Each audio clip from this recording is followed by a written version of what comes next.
नमस्कार, मी विलास बडे. न्यूज 18 लोकमतच्या महामुंबई या बुलेटिनमध्ये आपल्या सगळ्यांचं स्वागत. राज्याचे मुख्य सचिव सीताराम कुंटे यांनी एसटी विलीनीकरण संदर्भात मंत्रालयात मंगळवारी एक बैठक बोलावली आहे. संध्याकाळी 5 वाजता ही बैठक होणार आहे. विलीनीकरण संदर्भात मुख्य सचिव अंतर्गत समिती गठीत केली असून वित्त आणि परिवहन प्रधान सचिव या समितीत आहेत. कामगार संघटना आणि इतर काही जणांना या बैठकीला बोलवण्यात येणार आहे. उदय जाधव आपले प्रतिनिधी आता आपल्यासोबत आहेत. उदय, या बैठकीचा अजेंडा नेमका काय आहे आणि या बैठकीत तरी काही तोडगा निघू शकतो का? विलास, आपण बघतोय गेले 2 ते 2.5 आठवडे सातत्याने एसटी कामगार जे आहेत संपावरती आहेत. एसटी कर्मचारी जे जवळपास 95,000च्या आसपास त्यांची संख्या आहे, सर्वांना राज्य सरकारच्या सेवेत दाखल व्हायचं आहे, त्यांना विलिनीकरण करून घ्यायचंय स्वतःचं. मात्र हा जो एक आर्थिक अडचणीचा जो प्रश्न आहे तो अजूनही सुटलेला नाहीये. संप चिघळत चाललेला आहे असं दिसतंय.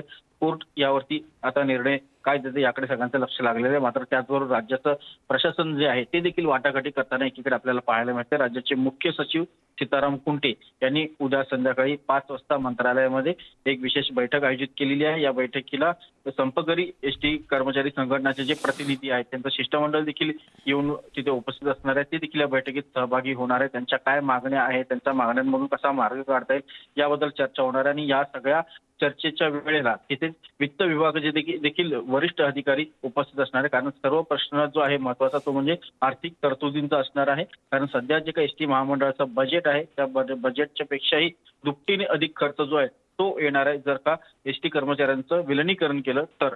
पण ह्या सगळ्या परिस्थितीतून मार्ग कसा काढायचा ह्याच्यावरती उद्या एक विशेष चर्चा जी आहे ती आयोजित केलेली आहे. त्यातून काय निर्णय होतोय हे आता आपल्याला पाहावं लागेल. नक्कीच. धन्यवाद उदय, तुम्ही दिलेल्या सगळ्या सविस्तर माहितीबद्दल. एसटी कर्मचाऱ्यांच्या संपाबाबत हायकोर्टात दाखल करण्यात आलेल्या याचिकेवर पुढची सुनावणी आता 22 नोव्हेंबरला होणार आहे. महामंडळानं अवमानासाठी दाखल केलेल्या याचिकेवर सुनावणी आज पार पडली. यावेळी कोर्टानं संपकरी संघटनेला चर्चा करून तोडगा काढण्याची सूचना केली. दिवाळीच्या आधीपासून सुरू असलेल्या एसटी कर्मचाऱ्यांचा संप अजूनही सुरू आहे. ज्या कर्मचाऱ्यांना कामावर जायचंय त्यांना जाऊ द्या. कर्मचाऱ्यांनी कोणत्याही प्रकारच्या घोषणा करू नये, वैयक्तिक घोषणा देऊ नये. ज्या बसेस सुरू आहेत त्यांना आंदोलकांनी त्रास देऊ नये असं म्हणत हायकोर्टानं एसटी कर्मचारी संघटनेला फटकारलंय. तसंच समितीसोबत चर्चा करण्याचे आदेश दिलेत. तरीही एसटी कर्मचारी संघटना संपावर ठाम आहे. प्रत्येकाला आपापली बाजू मांडण्याचा अधिकार आहे. आम्ही आमची बाजू कोर्टाच्या समोर ठेवलेली आहे आणि यावरती जो हायकोर्ट माननीय उच्च न्यायालय जो निकाल देईल तो सर्वांवरती बंधनकारक असेल. आमची बाजू कोर्टाने ऐकून घेतलेली आहे. आता सुनावणी तहकूब झाली आहे. 2:30 वाजता पुन्हा सुनावणी होईल आणि यात माननीय उच्च न्यायालय जे आदेश देतील ते आदेश पाळण्याची जबाबदारी सर्वांची राहील. मी पुन्हा सांगितलेलं आहे सर्व कामगारांना की हा प्रश्न चर्चा करूनच सुटणार आहे. हा प्रश्न चर्चेशिवाय सुटणार नाही आणि माननीय न्यायालयाने जे आदेश दिलेले आहेत त्या आदेशाचं आम्ही पूर्णपणे पालन करू हे मी गेले कित्येक दिवस सांगतोय. आणि मी वारंवार आवाहन करतोय कर्मचाऱ्यांना की आपण संप मागे घेऊन कामावर या, चर्चेसाठी बसू आणि चर्चेतून सगळे प्रश्न सोडवू. विधान परिषदेचे विरोधी पक्षनेते प्रवीण दरेकर आता एसटी कर्मचाऱ्यांसाठी मैदानात उतरलेत. प्रवीण दरेकर एसटी कर्मचाऱ्यांसोबत आझाद मैदानात रात्रभर मुक्कामी थांबणार आहेत. राज्यातले सर्व डेपो बंद आहेत तरीही सरकारनं झोपेचं सोंग घेतल्याचा टोला दरेकरांनी लगावलाय. कुठल्याही प्रकारचा नैतिक अधिकार तुझ्या कार्यालयात बसण्याचा नाही. अरे ज्यांच्या जीवावर एसटीला पैसे मिळतात ते आझाद मैदानात उन्हात तानात रात्री अंधारात बसले आणि तू एसटीत बसणार असेल, केबिन मध्ये येशील, तुला टाळं लावून त्या ठिकाणी बंद करू. टाळं यायची असेल कोणी दाखल करा, आम्हाला जेलमध्ये टाकायचं असेल टाका. या कर्मचाऱ्यांसाठी एकदा काय आम्ही 10 वेळा जेलमध्ये जायचं. याबद्दल अधिक बोलण्यासाठी प्रशांत बाग आपले प्रतिनिधी आता आपल्या सोबत आहेत. प्रशांत, दरेकरांचं हे आंदोलन कधीपासून सुरू होणार आहे आणि आता आझाद मैदानावरची काय परिस्थिती आहे?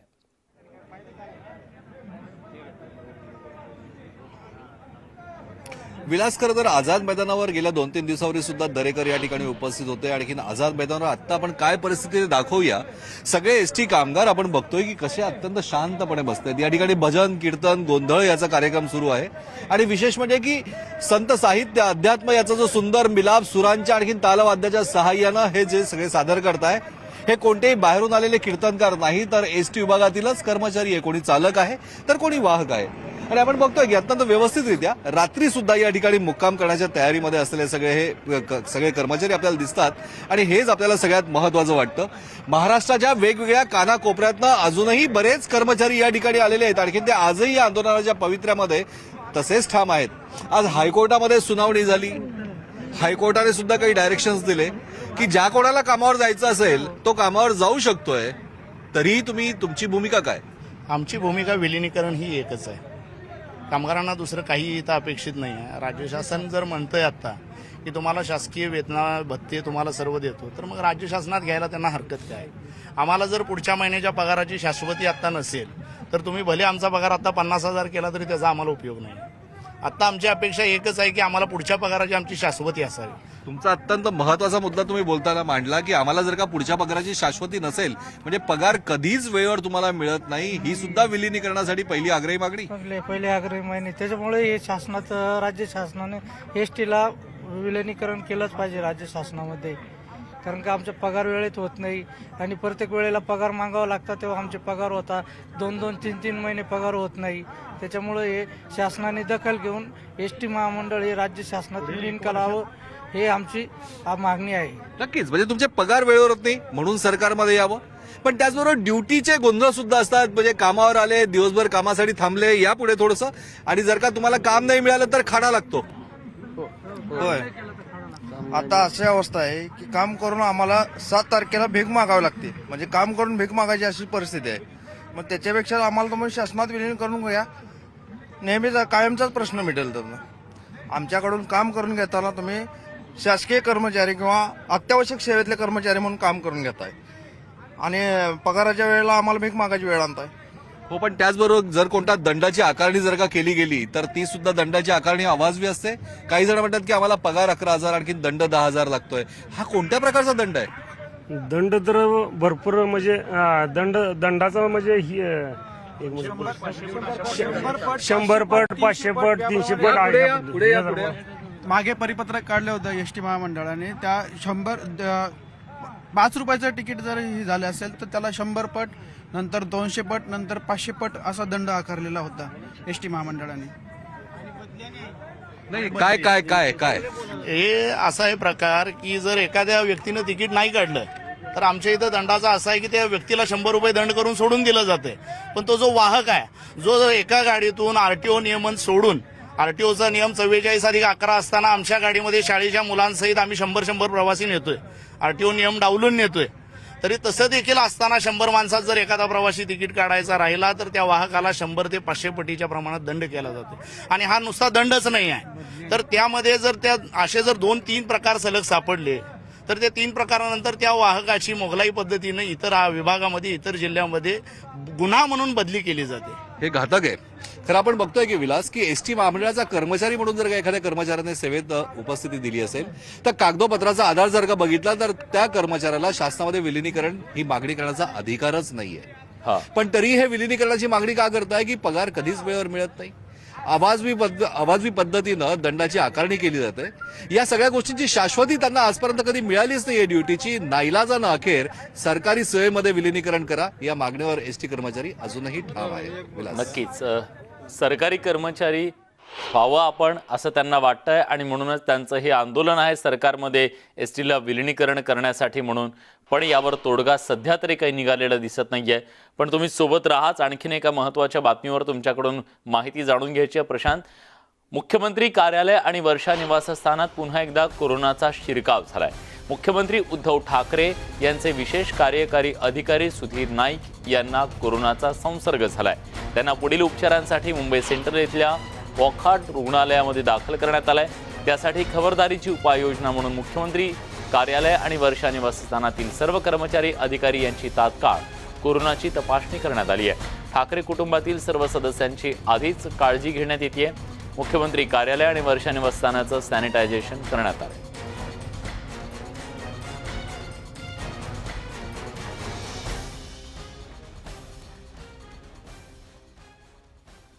यानंतर मुंबईकरांसाठी एक महत्त्वाची बातमी आहे. मुंबईत कोरोना रुग्णांची संख्या घटली आहे. काही खासगी रुग्णालय आता नॉन कोविड होणार आहे.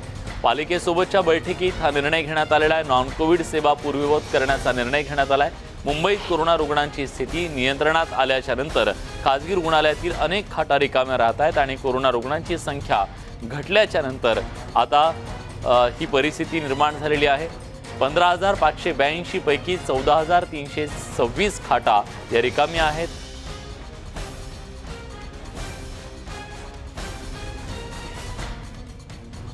प्रशांत बाग आपले प्रतिनिधी आता आपल्यासोबत आहेत. प्रशांत, मुंबईतला कोरोनाचा धोका हळूहळू नियंत्रणात येताना दिसत होता, पण आता हॉस्पिटलमधल्या रिकाम्या खाटांची जी संख्या आहे ती दर्शवतीये की मुंबईतला कोरोना आता पूर्णपणे नियंत्रणात आलाय. मुंबईकरांसाठी ही महत्त्वाची बातमी आहे, दिलासादायक बातमी आहे. नक्कीच विलास, आपल्याला माहिती आहे की देशाच्या कानाकोपऱ्यातनं जर कोणी येत असेल तर तो त्या मुंबईकडे धाव घेतो, आणखीन येतो. त्यामुळे वेगवेगळे समाजाच्या सगळ्या स्तरातले नागरिक मुंबईच्या अनेक उच्चभ्रू असो किंवा बकाल वस्ती असो या सगळ्या ठिकाणी राहतात. पण आरोग्य सेवेनं ज्या पद्धतीनं काम केलं, आणखीन त्याला नागरिकांनी सुद्धा प्रतिसाद दिला, बंधनं पाळायला जी सुरुवात केली आणि त्याला अत्यंत लक्षणीय यश हे नक्कीच मानलं जातंय. म्हणजे 15,582 खरं तर मुंबईमध्ये ही वेगवेगळ्या रुग्णालयामधली व्यवस्था आहे, पण आता फक्त 214 रुग्ण फक्त या ठिकाणी उपचार घेत आहे. म्हणजे की 14,000 पेक्षा जास्त खाटाही अजून रिकाम्या आहे. बॉम्बे हॉस्पिटलमधल्या 122 खाटांचं विलिनीकरण, म्हणजे की जे 122 खाटा ज्या फक्त राखीव ठेवण्यात आल्या होत्या त्या सुद्धा आता पूर्णपणे ओपीडी सुरू करावी. कारण त्याचबरोबर की पाऊस मध्येच येतो, हवामानामध्ये बदल होता, त्यामुळे ओपीडी प्रत्येक हॉस्पिटलची सुरू ठेवणं हे सुद्धा क्रमप्राप्त आलं आहे. त्यामुळे सर्वसामान्य मुंबईकरांसाठी हा अत्यंत महत्त्वाचा दिलासा देणारा निर्णय आहे की एकीकडे नियंत्रणात आलेला कोविड आणि तर दुसरीकडे सर्वसामान्य मुंबईकरांसाठी ओपीडीची व्यवस्था प्रत्येक हॉस्पिटलमध्ये सुरू होत आहे. आपल्याला माहिती आहे की राज्य सरकारच्या माध्यमातून सगळ्या खासगी हॉस्पिटलमधल्या 80% जागा या कोविड रुग्णांसाठी अधिग्रहित करण्यात आल्या होत्या, पण त्यावरची बंधनं सुद्धा सरकारनं शिथिल केल्यानंतर खासगी हॉस्पिटल सुद्धा आता फुल फ्लेज कामाला लागलेली आहे आणि हा दिलासा नक्कीच म्हणता येईल. विलास, धन्यवाद प्रशांत, तुम्ही दिलेल्या सगळ्या सविस्तर माहितीबद्दल. ठाण्यात लसीकरण मोहिमेचा वेग वाढवण्यासाठी ठाणे महानगरपालिकेनं अजब निर्णय घेतलाय. ज्या नागरिकांनी लसीचा एकही डोस घेतला नाही त्या नागरिकांना ठाणे महापालिकेच्या परिवहन सेवेतल्या बसेसमध्ये प्रवेश नाकारण्यात येणार आहे. महापालिकेचे आयुक्त डॉक्टर विपिन शर्मा आणि महापौर नरेश म्हस्के यांनी या निर्णयाची माहिती दिली. मंगळवारपासून हा निर्णय लागू होण्याची शक्यता आहे. त्यामुळे ठाण्यात TMTनं प्रवास करायचा असेल तर लस घेणं तुम्हाला बंधनकारक असेल. लसीकरणाविषयी जागरूकता निर्माण व्हावी, लोकांनी लवकरात लवकर सगळ्यांनी लसीकरण करून घ्यावं, याकरता कुणाला त्रास देण्याच्या हेतूने नाही तर लसीकरणाविषयी जागरूकता निर्माण व्हावी याकरता आम्ही निर्णय घेतलेला आहे की किमान एक तरी लस घ्यायला पाहिजे, तरच TMTच्या बसमध्ये तुम्हाला प्रवेश मिळेल. कारण लस न घेतलेल्या लोकांकडनं प्रादुर्भाव जास्त होण्याची शक्यता आहे आणि म्हणून किमान एक लस त्यांनी घ्यायला पाहिजे आणि विहित मुदतीमध्ये दुसरी लससुद्धा त्यांनी घ्यायला पाहिजे.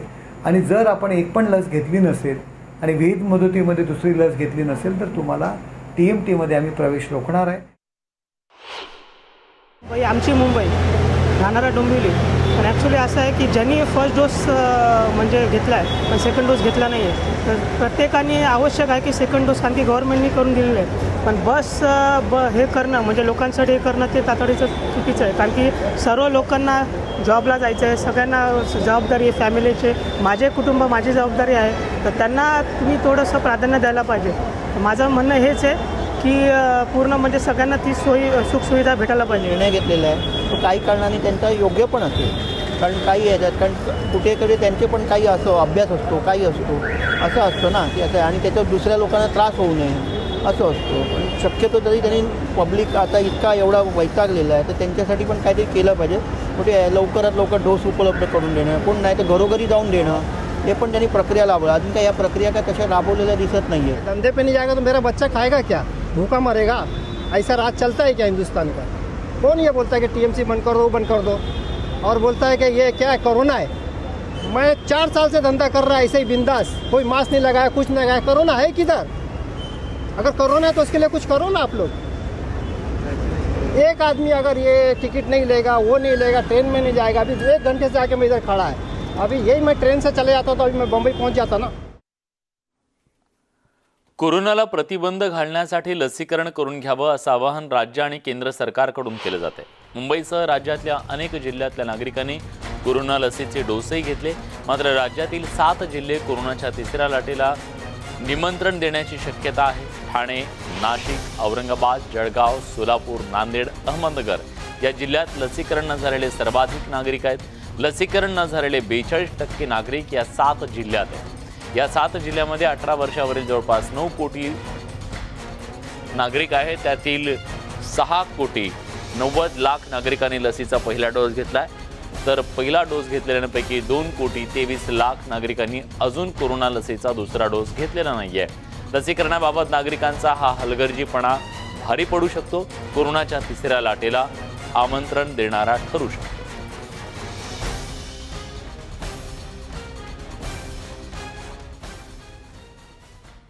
राज्य सरकारमध्ये विलिनीकरणाच्या मागणीवरून एकीकडे एसटी कर्मचारी संपावर गेलेला असताना बेस्टच्या संघटना सुद्धा या मागणीवरून आक्रमक झाल्यात। बेस्ट कर्मचाऱ्यांचं महापालिकेत विलिनीकरण करण्याच्या मागणीसाठी बेस्ट कर्मचारी संघटनेनं आता आक्रमक भूमिका घेतली आहे।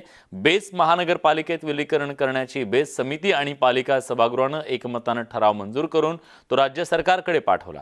मात्र राज्य सरकारनं याला अजून मंजुरी दिलेली नाहीये। मुंबईकरांना अल्प दरात बेस्ट सेवा आणि बेस्ट कर्मचाऱ्यांना जगवायचा असेल तर बेस्टचा अर्थसंकल्प महापालिकेच्या अर्थसंकल्पात विलीन करायला हवा अशी मागणी बेस्ट कृती समितीने केली आहे। पालिकेतील सत्ताधारी असलेली शिवसेना आता राज्यात सुद्धा सत्तेत आहे, त्यामुळे बेस्टचं महापालिकेत विलिनीकरण करावं अशी मागणी जोर धरतीये। सर्वांनी ह्याला एकमताने ठराव पास केला होता। बीएसटीच्या कमिटीमध्ये हा ठराव पास झालेला आहे। एकमताने ठराव पास झाला, सर्व पक्षीयांनी ठराव पास केला। त्याच्यानंतर सर्व पक्षीयांनी तोच ठराव महापालिकेच्या सभागृहामध्ये सुद्धा पास केला आणि तो शासनाला मंजुरीसाठी पाठवण्यात आला आहे। त्याला पाठवून सुद्धा एक 4 वर्ष उलटली आहेत। 2017च्या पूर्वी हा ठराव तिकडे शासनाकडे पाठवलेला आहे, तो अजूनही शासनाकडे पेंडिंग आहे।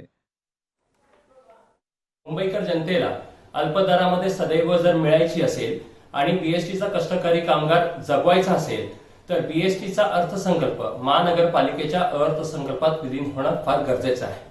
माननीय उद्धवजी ठाकरेंनी 2017 साली आश्वासन दिले होते, वचन दिले होते की बीएसटीचा अर्थसंकल्प हा महानगरपालिकेच्या अर्थसंकल्पात विलीन होईल। बीएसटी कमिटीमध्ये हा प्रस्ताव पारित झालेला आहे, महानगरपालिकेच्या आमसभेत हा प्रस्ताव पारित झालेला आहे, पण अजून राज्य सरकारने हा प्रस्ताव पारित केलेला नाही। आम्ही प्रतीक्षेत आहोत की हा प्रस्ताव कधी पारित होईल। एकूणच या परिस्थितीबाबत आढावा घेतलाय आमच्या प्रतिनिधी सुष्मिता भदाणे पाटील यांनी। राज्यभरात एसटी महामंडळाच्या कर्मचाऱ्यांनी संप पुकारल्यानंतर मुंबई महानगरपालिकेची आणि मुंबईकरांची हक्काची बेस्ट सेवा हिचं सुद्धा मुंबईच्या अर्थसंकल्पामध्ये विलिनीकरण व्हावं ही मागणी नव्यानं जोर धरत आहे। 2017 मध्ये यासाठीच्या सगळ्या कार्यवाहीला पूर्तता मिळाली। बेस्ट कृती समिती आणि मुंबई महानगरपालिकेनं सुद्धा मान्यता दिली, परंतु राज्य सरकारच्या चरणी अजून सुद्धा हे प्रकरण तशाच पद्धतीनं पडून असल्याचं पाहायला मिळतंय, ज्यामुळं मुंबईकरांच्या हक्काची आणि बेस्ट कर्मचाऱ्यांच्या हक्काची बेस्ट सेवा ही अजूनही विलिनीकरणामध्ये अडकून असल्याचं पाहायला मिळतंय। त्यामुळं सरकार काय निर्णय घेतं आणि कशा पद्धतीनं राज्य सरकारच्या एसटी महामंडळाच्या कर्मचाऱ्यांचा निर्णय घेतला जातोय, त्याच पद्धतीनं बेस्टच्या कर्मचाऱ्यांच्या बाबतीत सुद्धा निर्णय होतो का हे बघणं महत्त्वाचं ठरणार आहे। व्हिडिओ जर्नलिस्ट रमेश भटसह मी सुस्मिता भदाणे पाटील, न्यूज 18 लोकमत, मुंबई। ठाण्यात महावितरणच्या मनमानी विरोधात विविध कामगार संघटनांनी आक्रमक भूमिका घेतली। गेल्या 1.5 वर्षापासून महावितरणच्या ठाणे विभागातल्या प्रशासनानं चुकीचे निर्णय घेतल्यानं संघटना आक्रमक झाल्यात। महावितरणच्या इंटकची वीज कामगार, कामगार सेना, कामगार महासंघ, मागासवर्गीय संघटना, स्वाभिमानी विद्युत वर्कर्स या संघटना एकत्र येत प्रशासकीय कामकाजाविरोधात निदर्शनं केली। तसंच ठाणे मंडळ अधीक्षक आणि अधिकाऱ्यांच्या मालमत्तेच्या चौकशीची संघटनांनी मागणी केली। काँग्रेसच्या माध्यमातून नितीन राऊतांपर्यंत हा विषय पोचवला गेला पाहिजे, सन्मान नितीन राऊतांपर्यंत. अशा प्रकारचा अत्याचार त्या ठिकाणी ॲडमिनिस्ट्रेशन असेल, क्रिएटर असेल, इथला भ्रष्टाचार असेल, इथल्या बदल्या वगैरे असतील, या ठिकाणी आउटसोर्सिंग एम्प्लॉईज आणि कन्झ्युमर्स ह्याला जर हे करत नसतील, रिस्पॉन्स देत नसतील, तर यांच्या मालमत्तेची चौकशी झाली पाहिजे. या ठिकाणी कुठे कुठे यांनी करप्शन केलेलं आहे यांची चौकशी झाली पाहिजे. येत्या अधिवेशनात सुद्धा आम्ही तारांकित प्रश्न घ्यायला लावणार आमच्या आमदारांना आणि आम्ही स्वतः नितीन राऊतांना भेटणार. वेळ पडल्यास हे जे तिन्ही अधिकारी आहेत यांच्या दारासमोर, यांच्या घरासमोर आमचे काँग्रेसचे कार्यकर्ते निदर्शनं करणार, यांना फिरू देणार नाहीत. या सगळ्या बातम्यांसोबत महामुंबई या बुलेटिनमध्ये आपण एक छोटासा ब्रेक घेतोय. ब्रेकनंतर इतर काही महत्त्वाच्या घडामोडी. कुठे जाऊ नका, पहा फक्त न्यूज 18 लोकमत.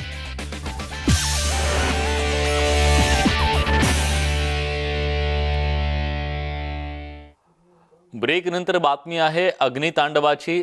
मुंबईतल्या कांजूरमार्गमध्ये भीषण अशी आग लागली आहे. पूर्वा इंडस्ट्रियल इस्टेटमध्ये ही आग लागली असून आगीत 2 दुकानं जळून खाक झाल्याचं कळतं. अग्निशमन दलाच्या 12 गाड्या घटनास्थळी दाखल झाल्या असून आगीवर नियंत्रण मिळवण्याचे शर्थीचे प्रयत्न सुरू आहेत. आग प्रचंड मोठी आहे, त्यामुळे या आगीवर नियंत्रण मिळवण्यासाठी 12 अग्निशमन दलाच्या गाड्या दाखल झालेल्या आहेत. आगीचे प्रचंड मोठे लोळ आकाशात उठताना दिसत आहेत अगदी दूरवरून. त्यामुळे या आगीची तीव्रता नेमकी किती आहे याचा अंदाज आपल्याला या दृश्यांवरून येऊ शकतो. कांजूरमार्गमधल्या या अग्नितांडवाची हे दृश्य काही वेळापूर्वीची आहे.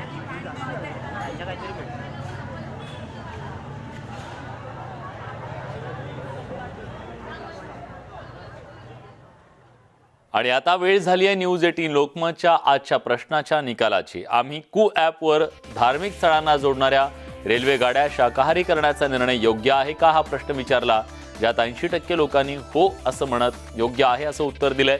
20% लोकांनी नाही म्हणत हे योग्य नसल्याचं.